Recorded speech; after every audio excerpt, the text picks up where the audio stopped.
Hello and welcome to Open Your Mind Radio. You have myself, Alan James, and unfortunately there's no Stephen George today. Stephen is on his jolly holidays.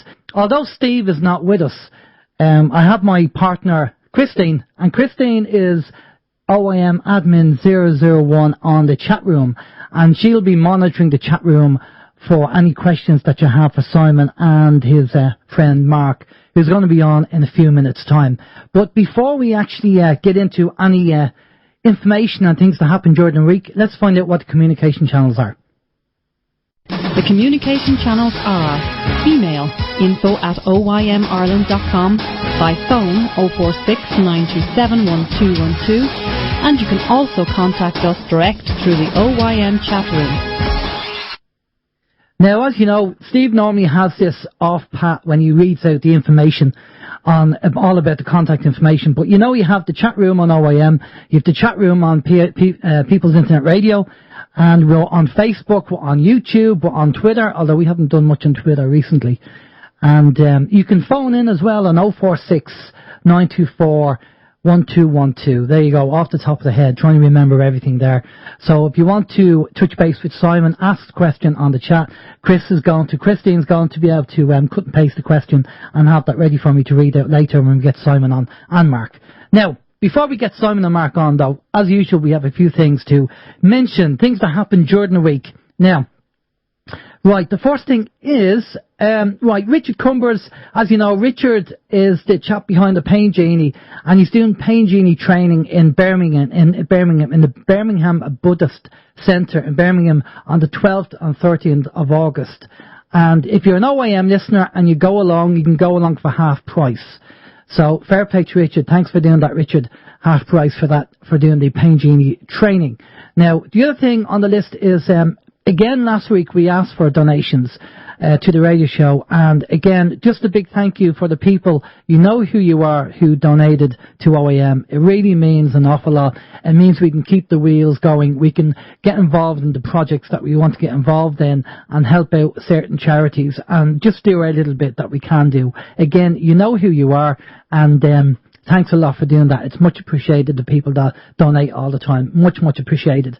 Now, the other thing that I came across during the week, which I think is worth to mention, it was on the Independent.ie newspaper, and it said that Sinn Féin are to overhaul their rules on TDs, taking the average industrial wage because their politicians are complaining they can't afford childcare on other bills.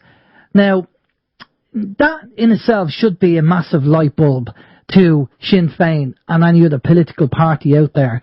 So they can't afford to pay their bills, so they will just move away from the industrial wage, which I think is around 35k, something in around that, and they'll get the politicians' wage, which is what, between 80 and 94,000, because they can't afford the bills. What about the people like us who can't do that? We can't do that. We can't turn around and go, you know what, we're kind of fed up struggling, so we'll just get more money. So, unfortunately, I'm going to have to lump Sinn Féin in with Fianna Fáil, Fine Gael and Labour, because they're another political party, and they're just kowtowing to the system and just following in the footsteps of Fianna Fáil, Fine Gael and Labour. I don't know what the solution is, but it goes to show you that they are acknowledging that we cannot exist on the money that we're getting. We can't survive. We can't pay the bills. But obviously it's well for them that they can actually go and do something about it. Now, the other thing is Sky News. It says the UK are going to have armed police in London just in case there is a terrorist attack. Now, again, I think they said 600 armed police in London, about 600. So that means that martial law is definitely going to be on the increase. Now, we had a bit of martial law in France, martial law in Germany, martial law in Belgium, near enough declared with troops on the actual streets, give or take. And now London is on the cards. Now, I did see something mention that there was 10 things going to happen in London, and we just possibly had the first one, which was the stabbing in Russell Square. There was an American lady who was a tourist, was heading back to America, I think the day after or on that day, and they said it's a mental patient. He stabbed her, and he stabbed 4 or 5 other people as well in Russell Square in London. So is that the first incident of of many to come, another 9 to come. And then obviously is the totalitarian tiptoe, as Ike calls it. And bit by bit, this will happen. And then people will be screaming, what are you going to do about it? What are you going to do about it? And then the Theresa May will come out and go, hey, how about if we put more troops on the streets, and we put more police on the streets, and we give them guns? How about that? And people go, yeah, let's do that. And then there you go, you have your problem, reaction, solution, or the Hegelian dialectic, as it's also known, and something that Hitler used in World War II with the burning of the Reichstag and blaming it on the Jews. So, it's all happening. So George Orwell, 1984, is coming around quicker than we think. So hopefully that will all change, because there are a lot of other developments going on globally. There are positive things going on as well. So, and we will be getting guests on to talk about that as well. Now, the Daily Star has also said about RTE's big hitters Ryan Tubridy and Ray D'Arcy have lost thousands of listeners in the past 3 months. The Star can reveal. Now, a big they've lost their listeners. What a shame. Ray D'Arcy, RTE Radio 1 show has lost 6,000 listeners in the last 12 weeks, pulling in 211,000 fans since last May. And King of Radio, Ryan Tubridy, has also lost 3,000 listeners, but still reigns high at an impressive 319,000 a week. 319,000 people listening to Ryan Tubridy. It just amazes me with everything that's going on in the world and society and everything that's happening. People are still listening to these people and listening to the propaganda from RTE. I mean, it's unbelievable. It's incredible. What else can I say? Now, so really that's it on the list. Now, normally we would go to Alan and Steve's week, but as really everything I have on the list there is what I would talk about. And on Steve's week, well, Steve will probably tell us his week, because he's not gone off on a Sunny Climes holiday. He's done a holiday in Ireland over in Galway. So he's just and he had an opportunity came up, because as you all know that things are tight for all of us here at OYM, but an opportunity came up and Steve took the family and the kids. So hopefully he's having a good holiday over there in Galway. And if you're tuning in, Steve, hello, I hope you're having a great time. Right, okay, so without further ado, what we're going to do is bring our guests on. Now, Spaniard, Simon, because Simon has multiple names, has been on the show before, also fantastic information, and I could go through a resume, but you know what, I'm going to let Simon update you on all the things that are going on his end, and also introduce Simon's friend Mark, and we're going to be talking about Brexit, the banking system, the financial system, what's going on, and the great work that Simon's been doing over there in the UK. And like over here in Ireland, there's been a lot of plus points. A lot of great things have been happening in the courts and benefiting the lay person. So we'll see what's going on in the UK. But good evening, Simon and Mark. How are you doing? Hello. How are you doing? Hello. Brilliant, lads. Listen, thanks a lot for coming on the show. Much appreciated. I know we're going to be talking a lot about the banking system, financial collapses, maybe fractional reserve banking, because people really need to know about that. What's happening in Europe, Deutsche Bank, or everything that's going on, because the financial system is just, I think it's near a collapse. I mean, especially with the Brexit happening and Europe, and banks really not having any assets. They're all, trading illegally, basically, from what I see anyway. But before we get into it, just give us a bit of bio about yourself, Simon, and then obviously if Mark wants to tell us about himself, and then we'll run from there. Okay, well if it's okay, Alan, what I'll do first, because I know that there's a young bunny, a young Jedi out there that's listening in at the moment, and I did promise to say hello. So if it's okay with you, Jakey, so Jakey Skywalker, use the Force, Jakey. Very good. Right, so I know it's been waiting for that, but well, my bio. Okay, well. I started off as a youngster when I left school, sixth form. I started off with the Queen's Bank, Coutts and Co, and then moved around the banking industry into retail banking, where I was, shall we say, forced into selling. So I was a bit of a salesman, actively selling people loans, and off the back of that, payment protection insurance, the good old single premiums. And as part of that role, I had to then collect the debts that I'd approved. Once I got out of banking in the year 2000, I went into mortgage broking, and we had a bit of a whale of a time. So anyone that's seen the Big Short, I can tell you that the conversation that the investors were having with some of the brokers, those are the kind of conversations that brokers had amongst themselves when, we used to kind of, I guess, laugh about it, for want of a better word, in terms of how ridiculous some of the criteria was and the kind of deals that we could actually get through. It was just ridiculous. I then went on to, I headed up a relatively large firm, which went on to be bought out by a company which became London Scottish Broking, part of London Scottish Bank. And I then went on to set up my own broking firm, and of course got wiped out in the credit crunch 2007, 2008. And that's really what brought me on to really looking at banking from an alternate point of view, because I had no other alternative but to change the company, because I had nowhere to place business.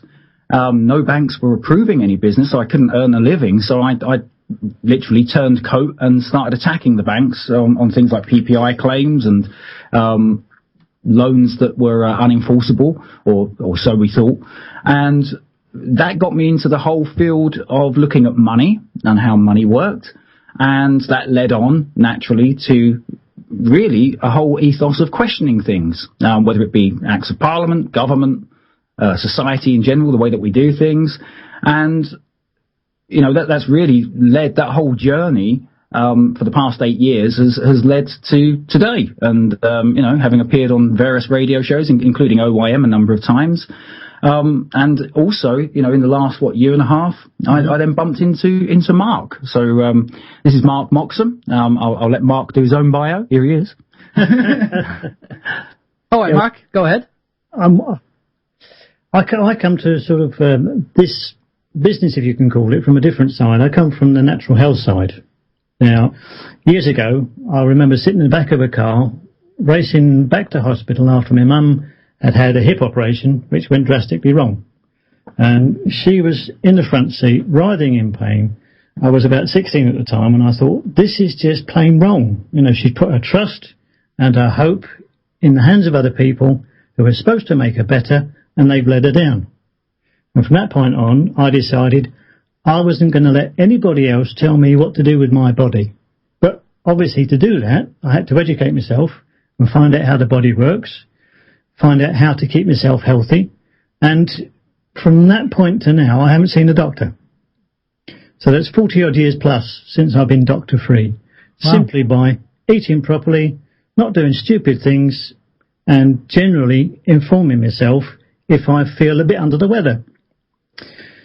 But when you get involved in, how can I say, the natural health side of things, you start seeing how corrupt conventional health services are, how it's all about the money, all about selling drugs, all about the corruption that goes on for people to make vast profits from giving people who put their trust in them drugs and procedures that don't work.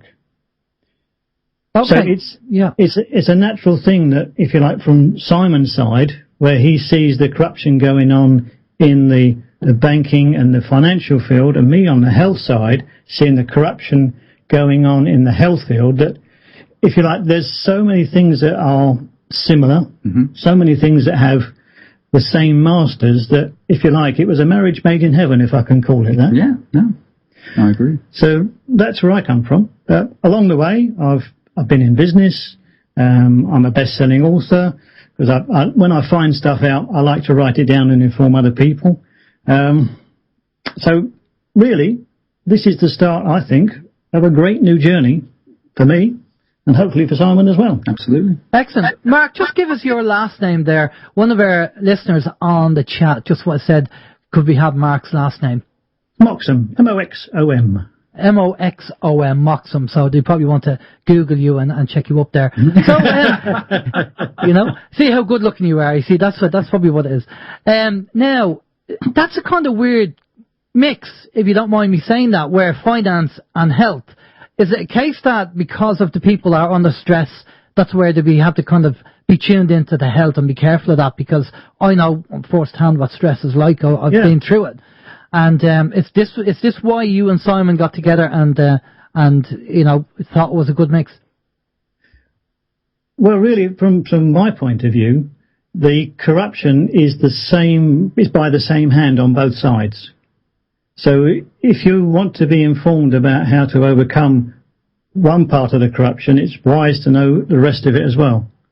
And not only that, it's always nice to stick it to the man, as people like to say.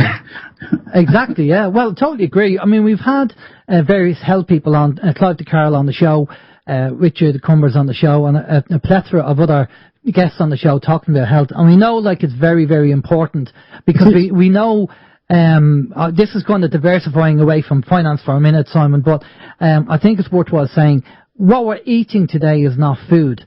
And we talk about the movie Soylent Green by, what's his name? Who's the chap who did, Charlton Heston. Charlton Heston was the star in the movie. And it was John Irwin, who's a kind of super soldier, who was on our show. And he said, watch this movie. It was done in the 70s. And basically, this is what they want to do. Now, with the advent of GMOs and all the food that we're getting today, we're not getting food. It's not food. It's chemicals. No, it's not. It's chemicals. And the body doesn't recognise what they want us to eat as food. It regards a lot of what's in our commercially produced food as a poison. So, and also the makeup of even the natural ingredients in some cases has changed, which is why you've got things like, increased levels of gluten sensitivity. They've fiddled around with the types of wheat and so forth they use in food, so that it's got far higher levels of protein than the same ingredients had, say, 50 years ago. And our bodies just can't take it. Yeah, I'd definitely say that. I've had dietary changes myself since 2012.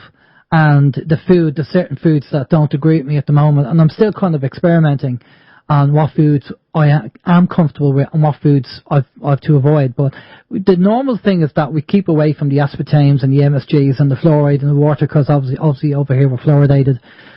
And it's very hard, but you try and reduce as much as you can the dodgy food and try and eat healthy. But it's just, eating healthy costs more money than eating cheap. No, I would say I wouldn't necessarily agree with that. I understand where you're coming from. Yeah, okay. Because it seems very easy to go down to somewhere like McDonald's and buy a burger for 99p or whatever they are. Yeah. It's a long time since I've been to McDonald's, so if that price is a bit out, you'll understand why. Yeah. But when you're buying fresh stuff, your good thing is you don't need to eat so much of it, because it's nutritionally a lot more viable.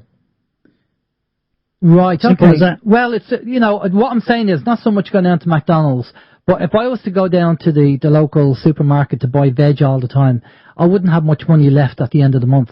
No. I understand where you're coming from, but again, the supermarket's not the place to buy veg. Yeah. No, it's interesting, and again, it's all about balance. It's all about what you can afford, and if you can even grow your own and bring it straight into your kitchen. That's even better, yeah. That's the best solution of all. Well, okay, let's kick into the financial side, because there's an awful lot going on with Europe and an awful lot happening. And before we get into talking about the banking system, Simon, what's your take on the Brexit? What do you think is going to happen now that you've voted to be stepped out? Well, voted, I don't know. Was it a vote or was it manipulated? There's a question mark on that. What's your take on it? Well, when the whole thing was going on, and I didn't vote, I don't vote anymore, so I don't give any credence to any of that. But it was quite amusing to see the result. But I was convinced that before the vote took place, I was convinced that whatever the vote or whatever the result was, I don't think it mattered which way it went. I've got no doubt it's going to serve the purpose of the parties that are effectively pulling the strings. I don't think. I mean, and this is assuming that we ever get out of Europe. And I say we, whether the United Kingdom ever gets out of Europe, because I saw in one press story a couple of years in order to get out. Now apparently it's going to be 7 years to get out. And, I wonder what would happen if, if you wanted to break up with your girlfriend, if you had to then have a 7-year, debate about it. Well, you had to give your girlfriend Article 50.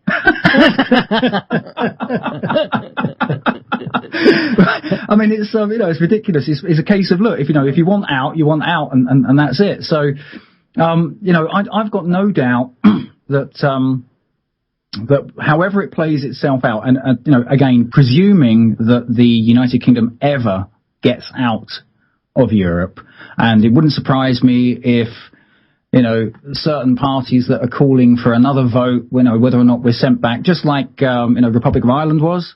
When you voted the wrong way the first time for the bailout, remember? Lisbon Treaty, yeah. And I've got no doubt that that may well come around. And to be perfectly frank, I find that all quite amusing. And I find it amusing that the vast majority of people out there, go along with that, and that does show, just how conditioned and how brainwashed people are, and how dependent people are on somebody else, government, the controlling mind, to tell them what to do. It really is, and I guess that kind of reflects itself in some of the videos that I put up on White Rabbit, because it's a comedy. It really is a comedy. I mean, if we look at the awards, for the Actors Guild and stuff like that, you've got the two masks, haven't you? Everything's either a comedy or a tragedy. Yeah. And I guess it's both at the same, potentially both at the same time. But I try to see the funny side, and I try to see the humour in everything that happens. I try to approach everything not from a fear perspective, but from a laughter perspective. You've got to be able to laugh at it and laugh at yourselves at the same time, so that you're not scared of it, so that you're not fearful of it. But I've got no doubt that however this charade is gonna play itself out, I've got no doubt that all bases are covered, or certainly certain parties will, the puppet masters will think that all bases are covered. Yeah, well, yeah, that's the thing. Now, your videos, I've looked at your videos online, and I have to say they're very entertaining and very funny the way you do them, and keep doing them, because they're educational, and you just kind of keep drilling and asking the question, and it's the same over here when it comes to the likes of income tax. They can't show you the law because there isn't a law. So what's happening is a lot of people are beginning to wake up and question the system. And we've had a few people contact us through OYM and say, we've heard your show, and I heard your guest on blah, blah, blah, and instead of just kowtowing and bending down and accepting it, we're going to challenge the system. Mm-hmm. And that's exactly what we need people to do, is to challenge the system. And it doesn't mean, we have to go in and do all the marching and the protesting, but, if a letter comes in, you just ask questions and say, absolutely. Well, show me the law, and where this applies to me, and everything else that goes with it. Mm-hmm. It is the most powerful thing, one of the most powerful tools we've got, and that is to ask questions, and to do so with, especially once you resonate and you understand what's really happening and how this thing really works. I get an immense amount of satisfaction by asking members of staff, public servants, questions with a beaming smile on my face and a knowing look in my eye, and it makes them uncomfortable. And I've had the same kind of experience with for example, branch directors of Santander, to be specific, when having walked in there for a pre-agreed meeting, the chap, in fact this was up on the internet, the chap was, sweating. We were all wrapped up in jackets and jumpers and stuff like that, and this guy was just in his suit, and he was just sweating like anything, and just point blank refused to answer any questions. I mean, they're actually scared. They're scared. They're terrified of us. Yeah. Asking questions. But the people are actually waking up and realising that it's all a bloody scam anyway, because and this is the problem I've come across, Simon. I attended a meeting there a good few, I think it was last year, and there was a room full of 50 people, and they were talking about, and there was councillors there and everything else, and they were talking about what's the best solution for the people at the moment in mortgage arrears, and their solution was the mortgage to rent. So you give your house back to the actual bank, and then you rent the property off the bank, so you can stay in your home. This is what they said was the solution. And so I just stood up and I said, right, how many people in this room understand fractional reserved banking?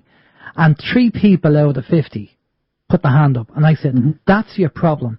Ignorance. It's a lack of information. As long as you don't understand how they're screwing you, they'll keep doing it. And that's the banks and the politicians. And these councillors were there, and they were there with their folders, taking notes and everything else. But if the councillors and the politicians don't know what the problem is, how can they turn around and say, we're going to try and fix it? Well, I don't think they want to know what the problem is, because, I mean, let's look at government. At the end of the day, let's not call it government. Let's look at, the problem-solving body, right? Most people call it government. People don't want to solve their own problems. They don't want to spend the time investigating, researching, or trying to find out ways of solving their own problems. It's far easier to pass it on to somebody else and let them sort your problems out, because in some respects it means that if it fails, you don't have to take responsibility yourself for that failure. Yeah. Right? Now, the way I look at failure is this: there is no such thing as failure. There is no such thing as failure. That's how I look at it. If I fall, okay, you have to fall in order to learn. It's like riding a bike. Most people can ride a bike, okay? But when you get on as a little kiddie, how many stacks did I have as a kid on a bike? I've hit trees, lampposts, I've come off, scraped my knees. But the point is, I ran straight to the back of the park. Right. But the point is, you could classify each time you fall off the bike as a failure. Now, I could then go into a deep depression, hide in a corner, and never show my face again. But that's not the way that we do things when we're youngsters. We get back up and we have another go.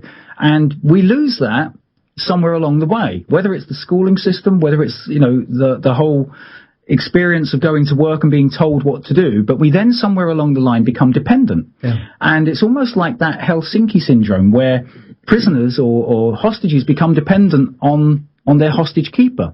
Well, that's Stockholm syndrome. The Stockholm syndrome, that's it, thank you. Did I even get the right country? No. Well, you're probably close. you know what I mean.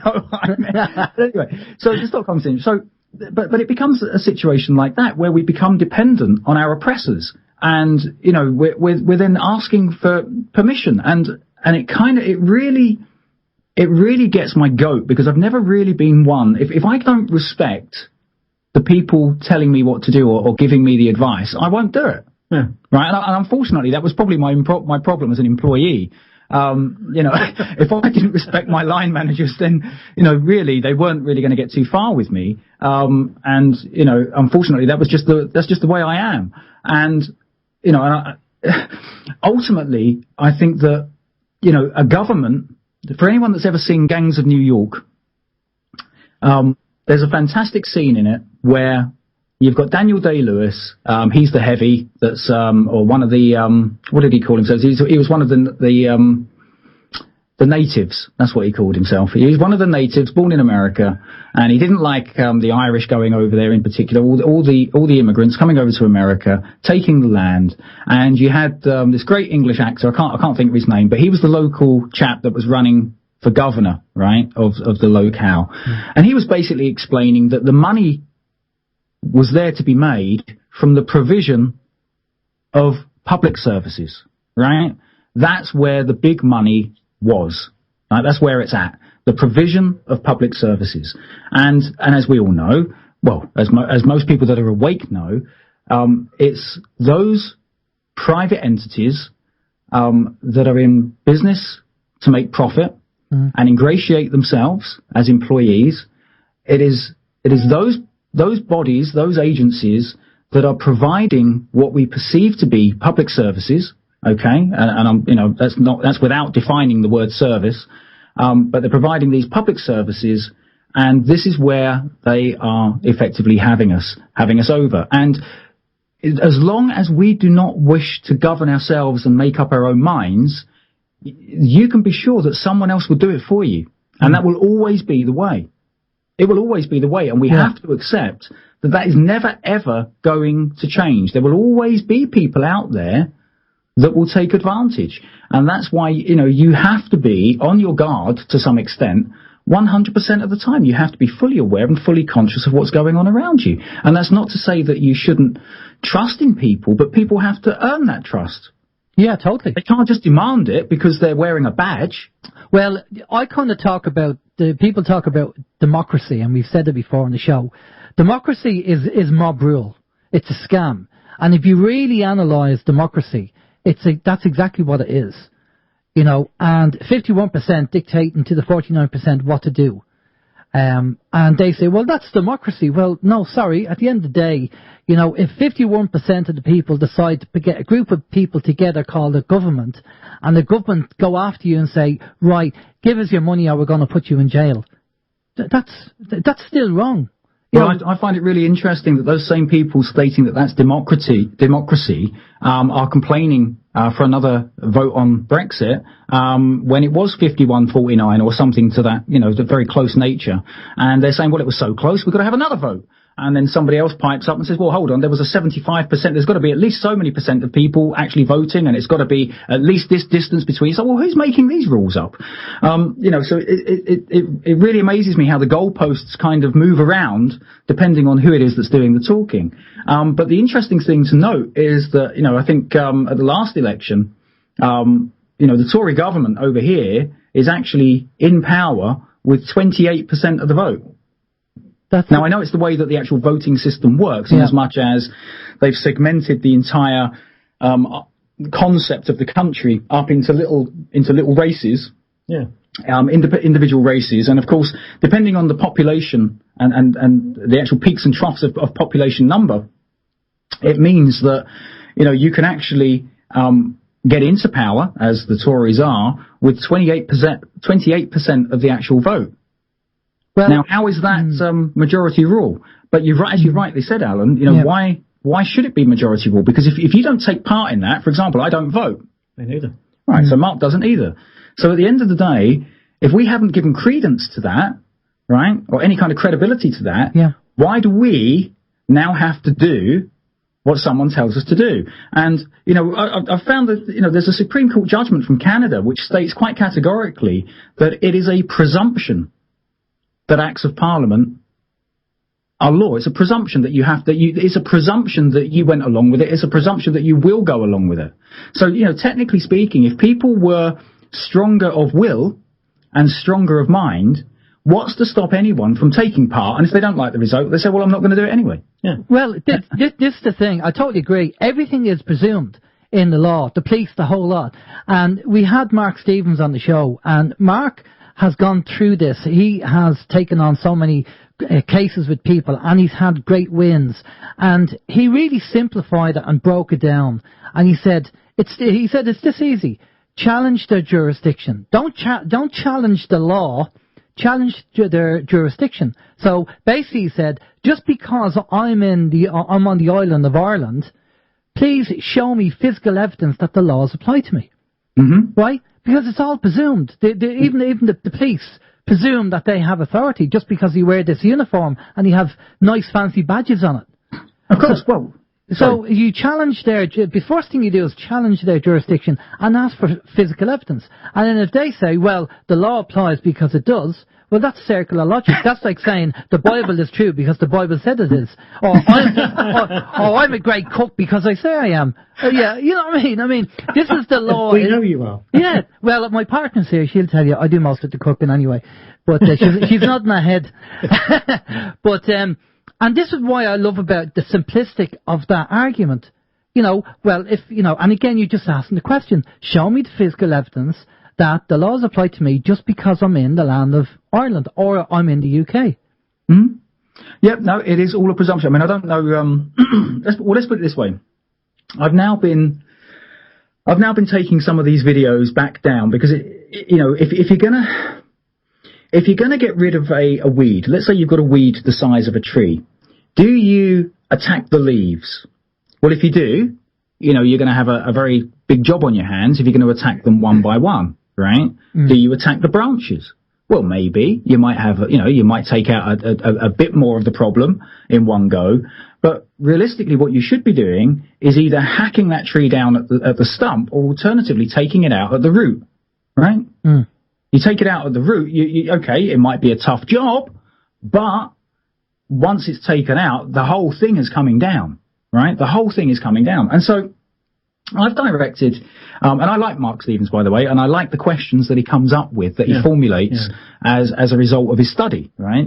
And, certainly it's something that I like to do. I like to ask questions which I know they can't answer or they don't want to answer. Yeah. Right? And I'll do that, and I'll ask those questions more often than not with a smile and with a glint in the eye, right? So in terms of what we've been getting involved with, more recently, is actually analysing the very foundation. So, for example, I've done quite a bit of analysis of the foundations of the legal system, right? In other words, I wanted to understand what is it about, what are solicitors, where are they coming from, right? What is it that's being drummed into them at an early age of their law education that is making them so convinced that this is the way it is and this is the way that it has to be, right? Now, I could bore you with the with the ins and outs of that. I mean, I have made some videos, and they are going to be going up at some point in time. But in essence, in the majority of the coursework that I've actually studied, or the law books that I've studied, the legal system will point to 1066 and the conquest of William the Conqueror, right? Mm. Right, so it's founded on conquest. Okay. So our system, our modern system, is founded on conquest. Mm. And then William the Conqueror decided that he wanted to have one law, one set of rules for the land. So he sent his guys out across the land, and they were picking up on the local customs, and they were disseminating between what made sense and what was a good law and what was a bad law. Obviously their own opinion. And then they were holding, for a couple of 100 years, they were holding court. All right? And unfortunately, these courts were, the judges were open to bribes. No. Yes. They were open to bribes, right? So, so for a couple of 100 years after after the Doomsday Book was written and stuff like that, you've got a whole situation where judges are being bribed, which, funnily enough, for anyone that checks out the story of Penn and Mead, William Penn and William Mead, and this is William Penn, who later went on to found Pennsylvania, okay, which has got the Supreme Court of America, the highest jurisdiction court of America, ignoring people in their own right. There was a transcript online, and you can just see how corrupt the courts were. Now, this is in, I think it was 1670 or 1640, something like that from memory. Okay, so we know that from 1066 through to the 1600s, we know that there's been corruption.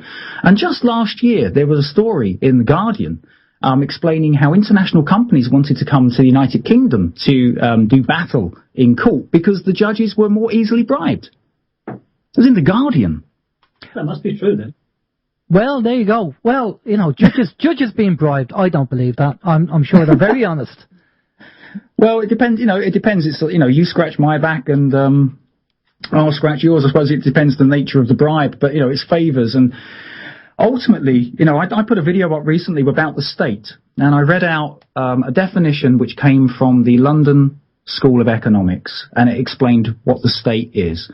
And it explained that the state doesn't exist, it's an abstraction, and how it takes on a power all of its own. But it is, for all intents and purposes, an alien power, albeit the fact of, made of human construction. Mm. It's an alien power. Now, to me, the state is exactly the same as the church in many respects, in as much as, picture the scene. You come to my church and I say to you, I spoke to God last night. And I did, yeah. I speak to him often. And he said to me that you people have got to give me your money or you will burn in hell for eternity, right? Mm. That's a good deal. So that's a great deal. So in other words, the state or God or whatever it is effectively changes depending on who it is that's doing the talking. Mm. And it can be manipulated round as a lever or as a threat, as a fear, an imposition of fear in order to achieve whatever it is that the spokesperson wants to achieve. Well, that's just like the taxman, isn't it? Taxman comes to you and says, you've got to give me all your money Otherwise, you'll go to jail. What's the difference? Yeah, or we'll have no services, as we have no services at the moment. Well, this is what I was saying about the whole idea of the jurisdiction. And it's mob rule. We're forced to do everything. And this is what Mark Stevens says, which it's a great analogy. He said, you're forced to get your driving license. And people go, well, you're not forced. And he said, well, okay, so if I drive my car without a license, what happens? Oh, you get pulled over and get arrested. So you're forced to get a license. So that doesn't happen. And if you don't have a license and you give out, you get smacked in the head, probably beaten up or something, and thrown into jail. That's mob rule. The government is mob rule. It's like the mafia. It's a protection racket. And this is the whole idea of the farcical idea of what democracy is that just because a group of people agree that you can go to your house and say, if you don't give me money, we're going to lock you up, how is that morally right? It's not. It isn't. And the interesting thing is that according to the legal study and the legal courses, the law is supposed to be founded on the moral standards of a society. Now, whose society and whose standards are we talking about? True. But I totally agree. You know, the whole idea, the whole concept of government or having a central organization to, provide all the kind of public services, the whole idea of that is founded on, well, together we can provide protection and so on and so forth. But there is a very fine line between protection in that respect and a protection racket. And on one of the videos I got up on White Rabbit, Lysander Spooner, American chap, real clever guy, real clever dude. Yeah. He was explaining that really government, that the idea, the concept of government is that everyone, it runs like a mutual insurance company in as much as everybody has the choice to be protected by each other and to pay for that service, right? But they likewise have the choice not to be protected. Now, the funny thing is that, what happens is when people, as we know, over the last, 8, 9, 10, 15 years or so, as people have been waking up to the way in which this actually really works, when they've actually, dipped their toe into the water, as it were, and said, okay, well, I'm not going to take part in that anymore, what they find is that they're not just allowed to exist or coexist without taking part in this, idea we call government. They get physically attacked for not doing it. Even though, albeit the fact, they might not be causing harm to anyone. Well, this is it, and you've just nailed it on the head there, Simon. This is my argument about the whole idea of common law. Or going back to the, harm, loss and injury, is we need to get back to that. But the trouble is we have a nanny state, and people rely on a nanny state because they're incapable, from an adult point of view, to make an adult decision. And, at the end of the day, if you're going to go out drinking at night, the best thing to do is leave your car at home or go with friends or get a taxi, right? That's an adult decision to do. You don't go along and get in the car after having 10 pints because you could harm yourself and harm somebody else. But they need the nanny state to tell them they shouldn't do it. Because they're obviously incapable of saying, well, I think that's a bad idea. And this is the problem. So, although we'd love to go back to common law the way it was, Brehon law over here in Ireland, it's not going to happen, or it's going to be a very long time before we get there because of people's reliance on the system. And it's just maybe it's part of the laziness thing that they can't think for themselves if they don't want it. So, they need this government, this nanny state to be there to make these laws up because they're incapable of, kind of working it out for themselves. Yeah, sorry. A lot of that is down to the fact that education over the last 50 to 80 years has been geared to not encouraging people to think for themselves. It's been dumbed down to the point where we are discouraged from thinking for ourselves. Yeah. So we are used to going to so-called experts for them to make decisions on our behalf that we should be making for ourselves. Yeah. I haven't met one doctor whose opinion I really respect. I haven't met one solicitor whose opinion I really respect. Well, for exactly the same reason. Yeah, well, we had Dr. Lorraine Day on. She's a medical doctor and an ex-trauma surgeon. And she said doctors are only good for two things. One, giving you a prescription, or two, taking body parts out. and she's a doctor. She's a qualified medical doctor, and she had cancer, and she fought her way back from there. But I was going to say, I've actually deregistered as well over here from the system, because I was waiting on them to kind of kick and scream and go, oh, you can't do that. And then I'd argue the point saying, well, am I a slave or am I free? And, but they didn't, and I deregistered. Now, I was interested again in what Mark said about being a citizen, because the whole idea of being a citizen is that you have a contract with the government, that they will protect you, and in turn, you will follow their rules. But technically, they don't protect you, because I don't have a policeman parked outside my house watching my house and my car and my property. And they kind of say, well, it's not really, protection for you, really. It's really kind of general protection. But if you look at crime in itself, the only time the police turn up, if they ever do, is when something happens. So they're not there. So technically, the part of the contract where what the definition is of a citizen is null and void, because they're not keeping up their part of it. Well, I think what we have to bear in mind is that, a lot of us we've all had different upbringings, and we've all probably got different takes on, what government was, what society was all about, and so on and so forth. And I know I, as a youngster, I was very much, when I became a young man, I applied to join the police. I was accepted. I applied to join the army. I was accepted in as an officer. I even applied to the prison service at one point in time when I got fed up with banking, and I was accepted there. I never took any of the posts, but I was always willing and always prepared to do, my bit of public service, right? Because I thought it was the right thing to do. And there's nothing wrong in that in itself. I'm kind of glad that I didn't get in, to be honest, but at the end of the day, we all have our own perspectives and our own takes as to how the thing is supposed to work, because it's not really laid out nice and clearly when you go to school, right? And you get the box standard conditioning for 8 years or whatever it is. Now, the point is that, as far as I'm concerned, from my own perspective, my own individual perspective, it is a massive breach of trust, right? It's a breach of trust, because I trusted these people.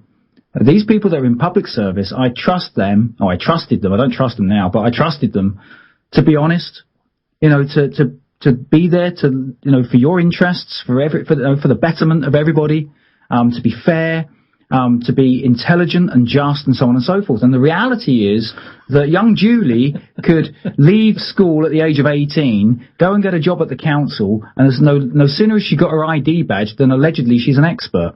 Yeah. And yet she doesn't know diddly squat, she has no life experience, hasn't read the acts, hasn't read the policies, has relied on the marketing spiel that's been put on the website, and just follows what her colleagues tell her to do. I mean, I don't know if you heard in the press, the benefits office that had a lady, Mrs. Garcia, an Anne Good from the DWP was leaving a message for Mrs. Garcia, who was in social housing, was receiving benefits, had a number of kiddies, and she left a message on the home phone number of Mrs. Garcia, and thought she'd hung up, but she hadn't, and could then be heard moaning and groaning about how all these foreigners were getting all these benefits, and this woman was getting £1,000 a month, which even £1,000 a month is not enough to live on when you've got 4 kids or whatever it is, right? That's not enough to live on. And she was moaning and groaning about these scroungers, and she was saying these people are popping out kids like pigs and this, that, and the other. And she was caught on tape. It was in the press. So if you Daily Mail 2 days ago, 3 days ago, you just put in Mrs. Garcia, Anne Good of the DWP. That was Anne Good of the DWP. Right? And this woman was caught hands down. Now, the point is, the biggest scroungers on the block are public servants, including those on the civil honours list, right? These are the people that are raping and pillaging and being kept, right? Kept at our expense. And I don't know what these people do. Well, strangely enough, those are the ones who do have a policeman sat outside their house. Exactly. Well, they do have protection because they probably need it, and they're the ones who are, calling the shots and directing the flow of the currency. And so those are the ones that are perceived to be the important ones. The servants are perceived to be the most important people and get all the press coverage, PM and this, that, and the other. And it's just arse about face. It really is in the mirror. And it's not right. It's not just. And but the problem is, and this is why, it's not going to happen overnight. It's not going to change overnight. And I think, one of the messages we're certainly trying to put out at the moment is to, enjoy the journey. Yeah. Enjoy the journey, of seeing this change, because it will. It is going to change. It's already starting to change. It may not be changing in government and things like that and public policy, but it is certainly changing down at ground level, right? Because people are becoming more aware. Certainly that when I talk to people, or I approach this subject, people are a lot more receptive. Maybe I'm just getting better at explaining it, having had 8 years of practice. There's not so many people that look at me as if I'm a nutter. There are a lot of people who will already, end the sentence when I start talking, so they already know how money works. They've seen it somewhere, they've read it somewhere, whatever the case may be. And this is going to bring about a change. It will. But it's not going to happen overnight. No, it's going to take time. I'll tell you what, Simon, we have questions that we're going to go over to now. So we'll start off with one from Mark first. And the first one from Mark is, I was told by my GP that I have high cholesterol. Should I take the tablets he suggested? Statins? I assume they are probably statins. They generally are, aren't they? Well, short answer is, I wouldn't take them. If you ask most GPs, would they take them or would they prescribe them to their families? They wouldn't. And if you are a woman, they do absolutely nothing for you whatsoever. In fact, they are more dangerous than anything else. Statins were invented. I'll turn it around the other way. High cholesterol as a problem was invented in order to sell a pill called statins that sort of had an effect. But like most pharmaceutical offerings nowadays, it's less than 3% effective, and if you speak to people who really know what they're talking about, who've been in this field for years, they will tell you that high cholesterol is not a precursor to heart disease. Okay, well, high cholesterol is good in a way as well, isn't it? Because there's two types of trans fats, or is it two types of fats? One's good for you, one's bad for you? Indeed, and in fact our brains don't work without cholesterol. So the fact that when people go on to different types of drugs that are supposed to reduce cholesterol, it does to a certain extent, they find they get all sorts of brain fog problems, and a whole host of different maladies that come along, including things like diabetes and so on. All the statins are there for is to make money for the drug companies, because they kick in a whole load of new types of problems that more drugs can be prescribed for. Yeah, I think we have talked in the past on the show about pharmaceutical drugs, and an industry that I worked in, believe it or not, when I was over in London. And it's all sales, people going out to the doctors pushing their line of drugs versus everybody else out there, all the other pharmaceutical companies pushing their line of drugs. Yeah. And the whole idea when people say, oh, it's a side effect, and I kind of say, well, no, it's not. It's an effect. It's not a side effect. It's an effect of the drug. And that's another, the health issues that we'd go into and the issues with drugs. I mean, that's a show in itself. But that's brilliant. Thanks for that, Mark. Right, question for Simon. When dealing with solicitors / banks, etc., is there a process where we can ask for their jurisdiction? Ask for their jurisdiction? Well, I wouldn't be asking for their jurisdiction. I operate in my own jurisdiction. So very simply, when I'm dealing with solicitors or banks, I just ask questions, but I ask the right questions. So it depends what the problem is, right? Now, in terms of, let's say you're dealing with a solicitor. So regardless of the problem, okay, one of the first questions I will ask of a solicitor is, who completed the due diligence, right? Who completed due diligence? Okay. And then I will ask for the full disclosure, right? So I want to pin down who it was that's gone through due diligence. Has due diligence been completed? Has any kind of due diligence been completed? Okay, because in order to do due diligence, you've got to go to the nth degree, really, to be absolutely sure. If I was going to, let's say Mark had a problem with you, Alan, right? Yeah. And, Mark's told me about this problem. I'm going to have, before I start coming on and attacking you, if I'm going to do my job right, I've got to find out absolutely everything that Mark's got on you to show that you did something wrong, what it was, how it came about, and how it, materialized and so on and so forth, right? Was it wrong in the first place? And was it wrong in the first place? So that I can establish that there is an actual legitimate reason for me to be chasing you up and giving you aggravation. That's before I even write to you. Right. Okay. And what should happen if a solicitor, has got their brain in gear, what they should be doing is and they don't do this for banks, by the way. They do not do this. They just take it verbatim, that whatever the bank, sends over, and it could be, Susie in accounts or whatever. She sends over an instruction. Oh, chase this customer up for blah, blah, blah. And that's it. That's enough for the solicitors to get going, because of course they need to earn some funds, and they want the bill, to start ticking up, right? So at the end of the day, I will say, right, okay, who completed due diligence? Has it been completed, and who completed it? I want the name of the individual that completed that due diligence, right? And then, great, now I want full disclosure. What have you got?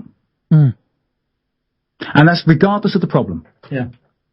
No, right? Well, over here we have a thing called the Gary Doyle order, which is basically full disclosure. You can request that in court, and it's a lot of people over here actually ask for that. And Simon, the corruption over here in Ireland with the banks and the scams and the things that they've been doing. I mean, I've been down in the court supporting different, like the National Land League and the Hub interim court, which is down the road from us. And honest to God, I mean, what the banks, sometimes they don't even come in with the right paperwork, and they're still given the option to try and repossess a property. And it's just unreal, the scams that are going on.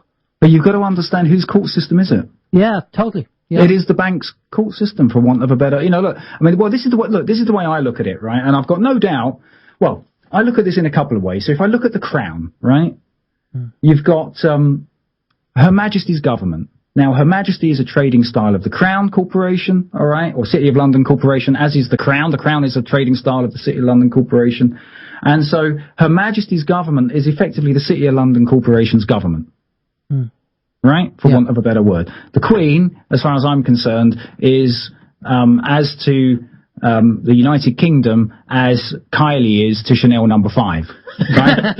She's the face of the company, and Queenie is, the face of the Crown Corporation, right? Or the City of London Corporation. So in essence, what you're saying is, when the barrister stands up in court and says, I represent the Crown, he's not talking about the Queen. He's not talking about the Queen, he's talking about the City of London Corporation, right?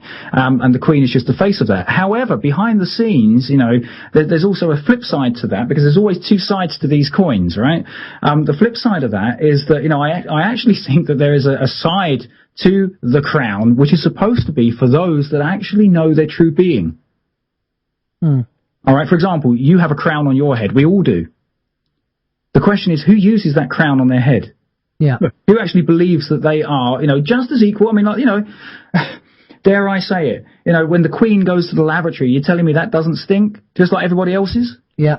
She's just a woman, just like everyone else. I was going to say just a woman, but just a man. But at the end of the day, we're all equal in that respect. We're man, woman, we're here. Okay, she's been born into privilege. She's been born into, this scenario like Game of Thrones, where her house, her family has managed to get itself into a situation where for however many years they've had, wealth, power, influence, control, and now she's sitting in alleged top position, and perhaps she has fingers, or is able to pull strings behind the scenes with the City of London Corporation. I don't know. That's probably all on the private side. But in terms of fulfilling that position, I look at her as being the face of the corporation, which is why you only ever see her head. She's the head of state, right? That's why you only ever see her head on the flags, the mugs, the stamps, the coins. Because she's the head of state. She's the face of the corporation. And so when you're going to court, right, it's one big bank. It's all one big bank. I mean, we know that in court, the bench is another word for bank, right?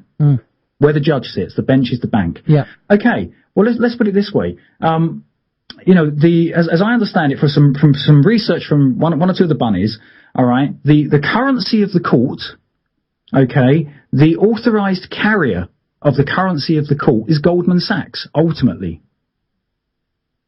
Now, what's the currency of the court? Just ice. Because at one point in time, in the marketplace, when people were engaging in trade, right, ice took the place of money. It acted as money because it was sought after, because it was a preservative for food. Yeah. And so it was readily exchangeable, right? So it acted as money. And it was ice, just ice. And you would have, in any market town, you would have a courtyard off the side of that market square, right?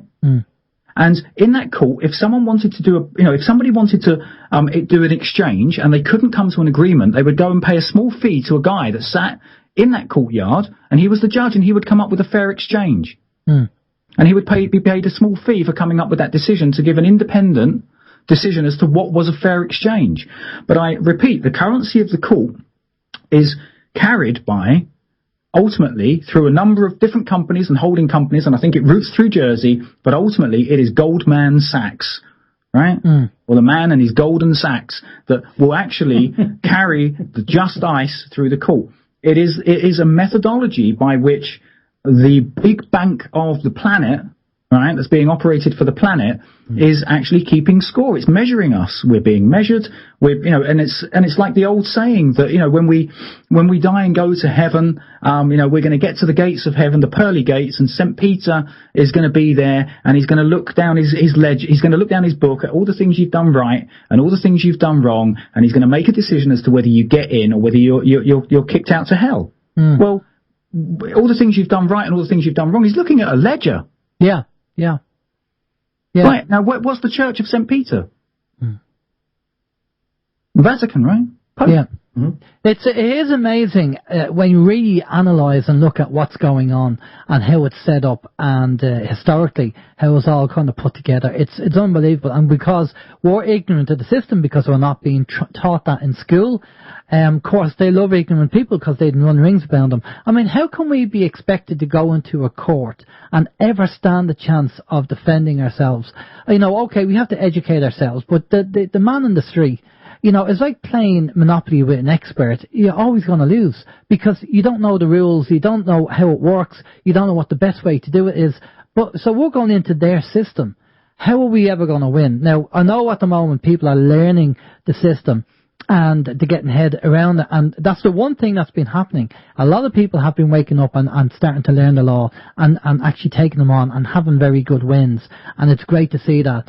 But it's a long road ahead, but I think that's what we have to do. I just want to clarify, Chris replied, after you answered the question there, Chris replied, and he just wanted to say that he had an interesting point. He got a nasty letter and a bill from a solicitor, and he replied to them and asked them for an audited account signed off by a duly qualified person, and they had not got back to him. Well, let's put it this way, right? I've had some. I actually do talk to a number of solicitors. So I've got, it's horses for courses. You've got nice solicitors and barristers that will quite happily talk to you, and even if they understand the kind of perspective. I mean, for example, now I won't give any names away, but there's a barrister at the moment that myself and a number of friends are in contact with, and he understands the whole perspective how we're looking at things, right? Yeah. He thinks that some of it's a bit mad, right, based on his training and how things actually operate, because he's looking at it from this is his job, and how's he got to conduct himself, and what's he got to work within, what's the framework he's working within. And so he looks at some of it as being a bit madcap, but he'll gladly talk to us, and he'll be quite open, right? And he'll give tips and so on and so forth. Real nice guy. And I've got a number of solicitors that I can talk to in that kind of respect as well, right? Yeah. They don't necessarily think you're going to get anywhere with certain practices or certain techniques and so on and so forth, but they'll gladly talk to you, and they recognise that, hey, I understand you've got your own opinion how you want to look at it, but, they're kind of looking at it from a practical point of view within the realms of how they've been taught and the framework they're operating within. But likewise, you've then got a number of solicitors or barristers who are just so anti, it could well be that, you're walking through the door, and you've got 5 heads or something. They look at you as if you're some kind of horror movie, on legs, right? And they treat you as such. And, I think when it comes down to dealing with, some of these solicitors, I've had some amazing interactions with some, both positive and negative. On the negative side, I've had absolute screaming rows, right? I mean, you're shouting at the top of your voice, and so are they, right? On a telephone. Yeah. I've even had one I don't know if he was a solicitor or conveyancer, but certainly he was qualified in that respect. Certainly in conveyancing, he might have been a solicitor. And he actually approached me and said, Si, I can't make out whether you are a very skilled con man, right, or whether you are a pie-in-the-sky hippie, right? Right. He said, if you're a con man, I'd like to do business with you. If you're just a kind of idealistic dreamer of a hippie, I don't want to know you. And I thought, hold on a second, right? What's going on, right? I thought it was some kind of stitch up, right? But it just amazes me, some of the kind of interactions that you get with these people. But ultimately, isn't it interesting? On the one hand, isn't it interesting how when us lay people start to learn the game, right? Yeah. And it's never going to be a level playing field because you're not a member of their gang, right? You're not a member of that gang, the Law Society, right? So it's never, ever going to be a level playing field. So the mere fact that people have got the balls to stand up and give it a go, well done. I take my hat off to you. Yeah. To go in there and then win, well, doesn't it just emphasize something about the members of this Law Society? I.e., it's horses for courses. People resonate with things. People understand the rules. They can remember the rules. They can apply the rules. When these solicitors or qualified legal persons go through their study and they pass an exam, well, what exam grade did they get? How many times did they have to take it? Did they find the study really easy? Did they really resonate with it? Does it come naturally to them? Right? There are going to be people that take to it like a fish to water. There are going to be others that really struggled with it. There are going to be others that just scraped past on the pass mark and are really not that good. It's just like doctors or any profession, right? You're going to have your experts, you're going to have people that are just absolutely take to it, and you're going to have the rest that are not so good, right? Yeah. So, there is power in questioning all of it. And don't just fall, just because someone calls themselves a solicitor, so what? Let's put it this way. If someone was soliciting on a street corner, they'd get arrested. Yeah, no, they are solicitors. I totally agree. Funny enough, I did see a comment regarding George Carling, and he said, you can sell for free, and you can make love for free, but you can't sell love. Correct. Which is a bit strange, it's great. George Carling's a good guy. Listen, I have more questions for you, and as we keep talking, more questions come in, so let's try and get through them. More got to do with the financial side, but we will touch base with Mark on the health side, because that's important. So we'll get through these two questions, and then we'll pop off to Mark, and we'll talk a bit about health, because it is very important with stress and everything else. Right, the next question is, the Italian banks are getting money so they do not go bust. We know the liquidity and all that kind of stuff. They're just printing money at the moment now. It's just ridiculous. Brexit is being blamed. Do you think that this will continue to other countries, or will the lie be exposed? Look, I think that the lie's been exposed numerous times. Farage has done it in there. There are numerous clips on the internet.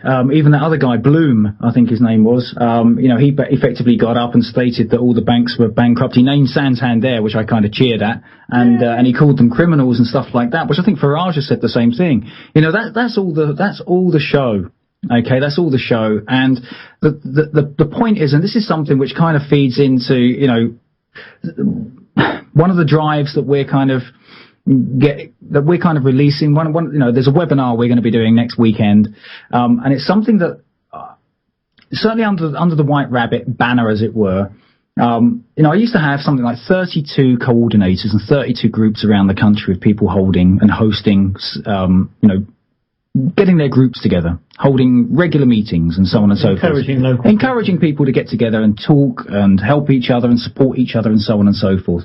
And it kind of, dwindled. I didn't have the kind of support this end to actually, I suppose, support them in the way that I should have done. And so it's something we're trying to get going again. Let's put it that way.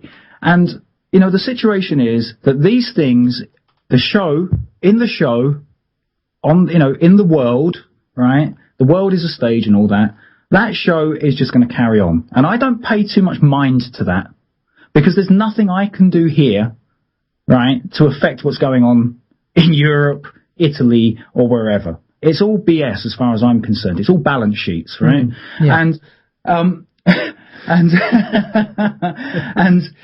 for want of a better word, what we can do, and this is where I think we need to go with things, I think we need to really bring things back down to planet Earth, right? We need to bring things right back down to our locales, to our friends, to our neighbours, and we need to start finding remedies and solutions for ourselves, because government is not going to do it for us.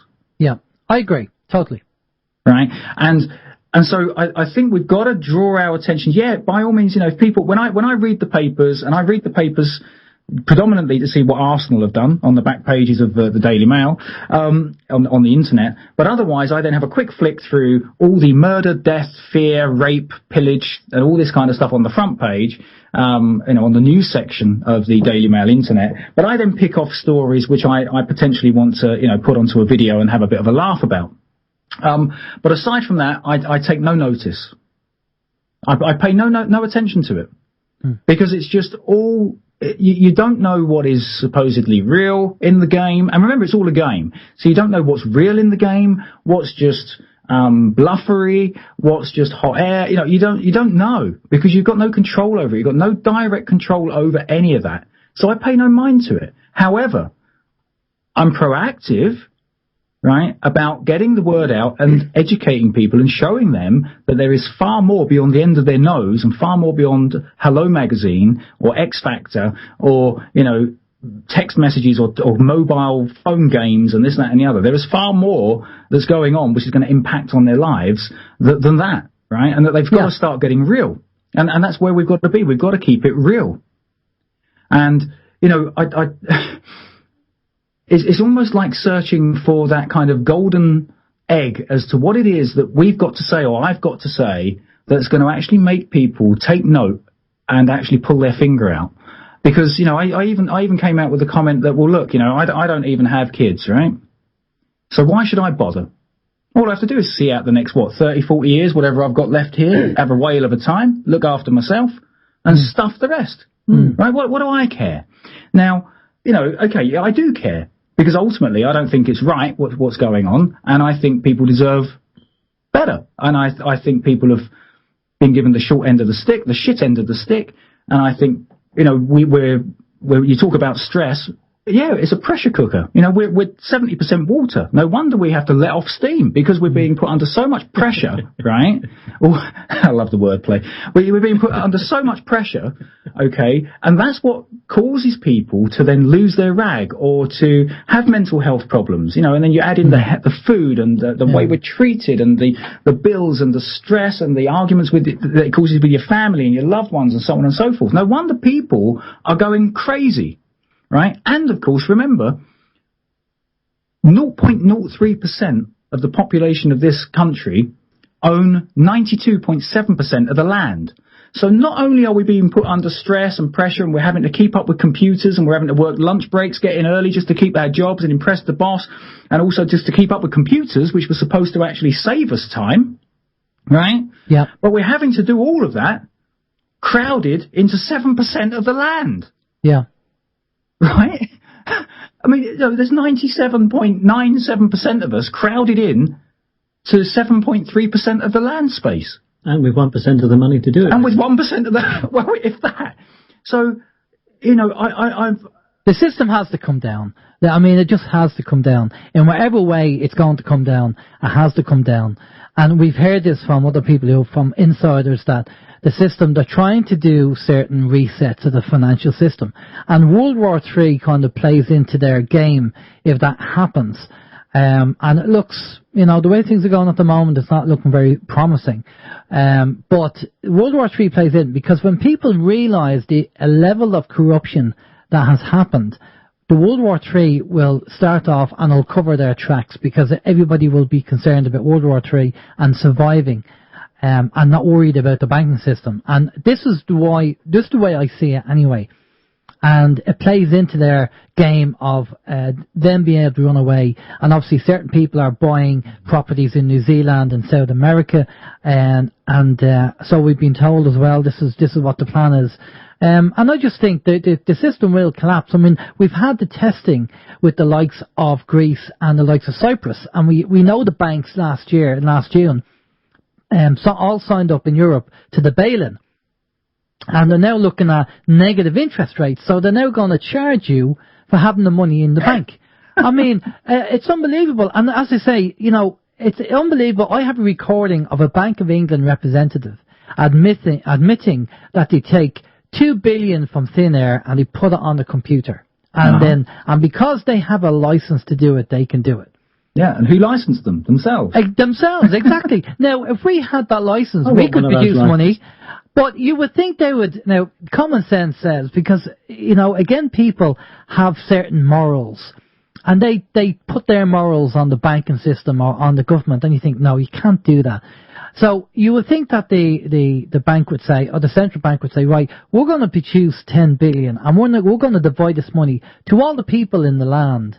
So they all have, say, 50,000 or 100,000 sterling each.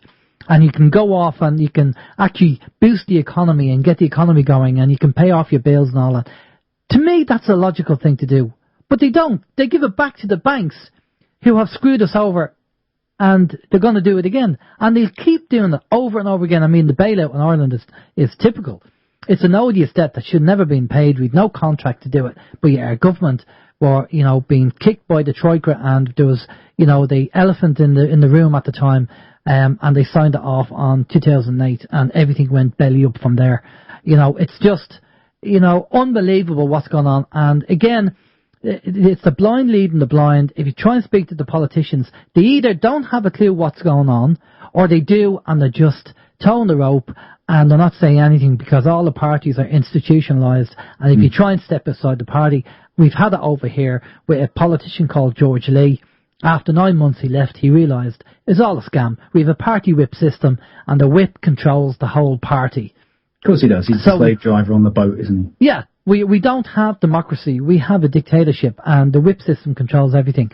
Now, again, I have more questions for you, and I want to get over to Mark as well. So I'm just watching, keeping an eye on the time. Right, okay, question. What does your guest think of Professor Richard Warner and the idea of alternative way of banking in Southampton? Never heard of him. Right, okay, that answered that question, right. Should people... Although I do think alternate ways of banking can work. I mean, I've thought up a couple myself, actually. But, look, the situation is this, right? There's an old saying, people get the government they deserve. Well, do people deserve it, or do people think they don't deserve better? I don't think they know any different. That's the problem. Yeah, well, we've been born into it, and we think that's all there is. Yeah. But that ultimately comes back to a fundamental point or fundamental question which we should be asking ourselves, which is, do we think that this is the only way things can be, or do we think that things can be different? Because there's a gazillion different ways of doing things. Yeah. Well, the problem is that most people are frightened to step out of line, to try something new. In every respect. Yeah, because they think it won't work, but this doesn't work. Yeah. Of fear. But the one thing that's frightening, in all honesty, and I come across this, and more when I start analysing it and looking into it, is ignorance. Oh, yeah. And ignorance is a lack of knowledge. It's defined as a lack of knowledge. And people are making decisions based on a lack of knowledge. And that's frightening. It really is frightening when somebody, they get a little bit of information and they make a decision based on that information. They haven't really done the due diligence, as we talked about earlier. They're just making an assumption or making a decision based on that little bit of information.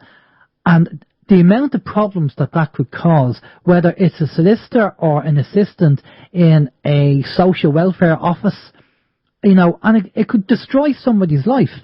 If there's a lady that wants to take on the social welfare over here, I won't mention any names, and all she did was ask the question, was getting her an ID card mandatory or voluntary? And they won't answer her, and they stopped her pension.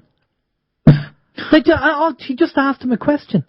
And because of that person who made that choice out of ignorance, because obviously they don't understand what this woman wants to know, she just asked a simple question. This woman, who's a pensioner, is going to suffer.